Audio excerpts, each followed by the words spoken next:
I think that from being a writer and director on almost all of the films I've worked on at university, I was always the one bringing the project itself for us all to create on. But it took me a while to understand what it truly was that a director brings to the film past that. After 3 years of being a student, I think that directing is as much about the craft as it is about actualising a personal philosophy to the way a film is created and thus received. First year of university is the sound carousels, and myself and Milo Larkham creates a sound journey about a person who puts their hearing aids on for the first time.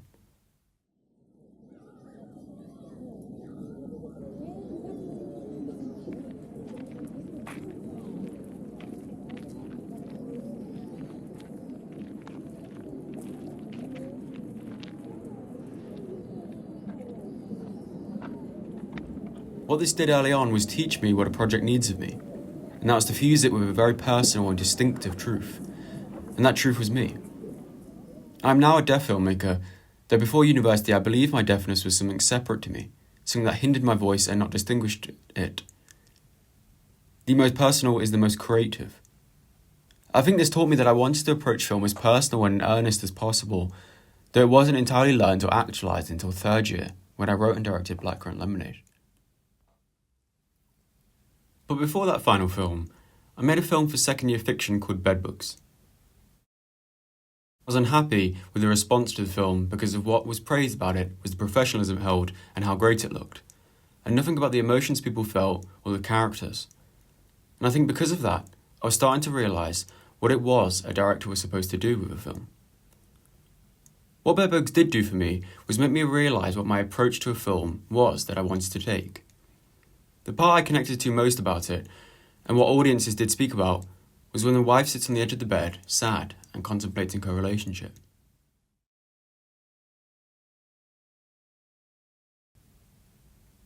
I improvised this shot and scene on the day just because I felt an instinctual emotional connection to it, and therefore it was the truest and most natural part of the film because it's the only shot that I did that with. Somewhere deep, I knew that this instinctual approach to film was how I wanted to direct. I just didn't know how to fully actualise it yet. But in my third year directing classes, I was helped with fulfilling more of my role as a director by Andrew Piddington, and one that aligned more with this philosophy I was trying to learn. As I reviewed Bedbugs, he said that the film looks great and all, and I can see where you have control over it, but why should people care about it? Why should audiences leave with your film still inside of them? That's all that matters. That's what I should be focusing more on as a director. With Blackcurrant and Lemonade, what Andrew would do when I'd go over my storyboards and I'd be overthinking technical intention and not emotion, was he would quote an interaction between Olivier and Hoffman, whereby Hoffman was overthinking his method and Olivier said, "Have you tried just acting, dear boy?" He'd quote something along the lines of this, and it helped me keep grounded and focused on the emotional intention of the film. But to understand what I did with my teachings, there's one last film that helped me with what I brought to the approach of Blackcurrant and Lemonade. It's second year experimental, and I made Safe Space, a documentary that explores the relationship between sound and image as it documents the disquiet nature of modern British living. This film was a direct reaction to that improvised Bedbugs shot. For Safe Space, I purposely had no structure, shot list or schedule for the film, and instead tested shooting based upon the feeling I had for it, capturing based upon instinct, waiting for the natural light to speak to me.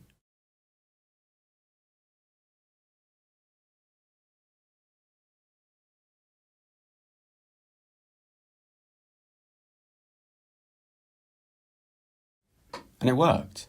And I knew, like Wim Wenders and his improvisational drifter style of shooting a film, that I wanted to bring a methodical naturalism to filmmaking as well, based upon capturing emotion right then and there.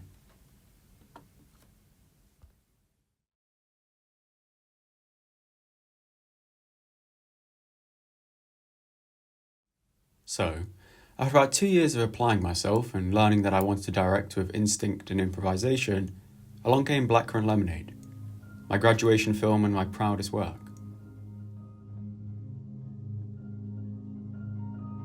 A film about a lonely little girl who sits and watches at the back of a social club, waiting for her father to finish his night and take her home. This is just about as personal to my own child as that I could be, so I knew I was bringing the right mindset. With this connection, Andrew talked about now selling the film. I understood this to be almost the last job of a director, We said I'd need a great actress and a good location, as that was the most important iconography to the film to sell to the audience. As director, I think one of the most important decisions I made was casting and collaborating with the young actress, Fauna Price. People said she was too stage school based upon her showreel, but I could see how natural she was, and how that would pair with my directing style to make a more naturalistic feeling film. I improvised this shot here because I noticed how expressive her eyes were, and that they would convey so much for the audience. I shot it without sound because we were so quick with it, and I just told her a story to get some emotion out of her. I didn't know where this would go in the edit, but I knew it was necessary, and after a couple drafts, I found out that it would work perfectly as the film's opening. We then worked on improvising this whole sequence as Fauna as a pub girl herself, and the film needed to be responsible for staying true to that experience. I just laid out physically what was in the scene and told her to play around with it. There was the phone, there was the blackcurrant lemonade, there was the placemat, but every now and then I told her, when you remember, just look at the party, because that's where the dad was. I think my philosophy that film needs to be as inseparable to those who make it really came out here. My improvisational style of directing and her acting paired to create a realistic and natural depiction of this type of childhood that transcended the technicals. What I wanted to focus on with Blackcurrant Lemonade, as I write all of my films without a strict plot, was the visual storytelling. I knew as director, from the lack of dialogue in the script, I'd have to bring a strong visual element through my staging and blocking. And in my own time, I studied Wong Kar-wai, an improvisational director, and how he wouldn't map out a scene until the day. And he and the actors and crew would improvise blocking a scene purely based upon the location that they had. So here's what I did with this scene to display the intention of the film through my staging and blocking during an interaction between a bartender and Aurora. So now we planned it like this originally in the test shoot, but I just thought that this held absolutely no story. On the morning we shot this, I looked on the location, felt it, and decided based upon that feeling that it would be best to shoot against this wall to capture the width and a better sense of space. And to keep the blocking improvisational and simple to read, I matched the camera to go backwards with her, to reveal the unknown, wilder world, as the frame was literally going back and getting wider as she stepped into it.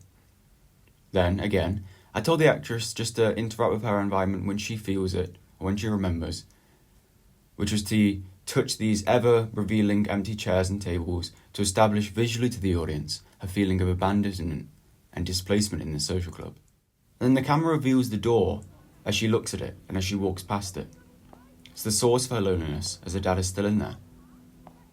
But the way I staged it is that she's walking away from it, and she's choosing her own path, and she's stepping into some sort of sense of independence. But when we come to a stop, she feels quite aimless in the frame, and we don't know why she's just stood here. The bartender then comes in, and I blocked him so that he blocks our view of the party. Don't worry about it. Because he came with this nice gesture to make her feel seen, make us forget about it all, as he's brought her a blackcurrant lemonade. And when the camera does recenter, I wanted to keep her in the exact same position. She feels a lot stronger in her independence now, but that's because she has a symbol of care in front of her. And I wanted to make a statement that children can go forwards on their own, but they need a little bit of a push to get there. And that comes from anyone. It's simple, but the blocking paired with the camera movement tells the whole story in this one shot. One about a lonely girl with an absentee dad who feels out of place in the wider world, but has to take a couple steps into it and into independence at the same time. In the end, what I realised as director is that I had to shape the end result. We had an incredible crew and an incredible cast. And as director, I brought an improvisational style based on earnestness and trying to make everyone stay as true and as close to the emotion of our source materials as much as possible. I think this was finally successfully achieved in this final film, after working hard on it and all of my other projects to get to be able to direct this way. And I think I achieved that because at all times I recognised that I was just a student. Yes, I'm a filmmaker, but I'm a student with so much to learn and with so many other peers. And what I've been doing is boiling myself down and down and down in the way that you do salt water to get salt. try not to overthink the technicals, and after 3 years of trying to unlearn being a smart director, I think I eventually became an emotional one. So, my plans coming out of the film school. I've got one immediate one, which is going to try and work on the ITV series Code of Silence, because they're looking for deaf crew members. Something I don't think I would have stepped up to do if it wasn't for that first sound project. And then, my long-term plan over the next year or two is working towards applying to NFTS, the Master School down in Beaconsfield. I want to continue being a director and working on short films, using equipment from the university while I still have access to it, and saving up for my own equipment as well. I was advised by 2 people to apply to NFTS. The first was Andrew Piddington, and the second was the head of Netflix UK, who, when I asked simply, how do I become a director in the UK, he said there are 3 ways. You either have the connections to people with money to make films and be a part of that filmmaking world, or you don't. And then the third one is you try and make it to NFTS. Either way, you just keep making films and you keep putting them out there and you hope people care about them. So yes, I'm going to be working towards my masters. And doing that, myself and many other graduates from here and other filmmakers we know from across the UK have made an indie production company. And this will be an effective way to stay in contact with eager filmmakers to make films with. But nevertheless, I just want to keep making films and keep going at it.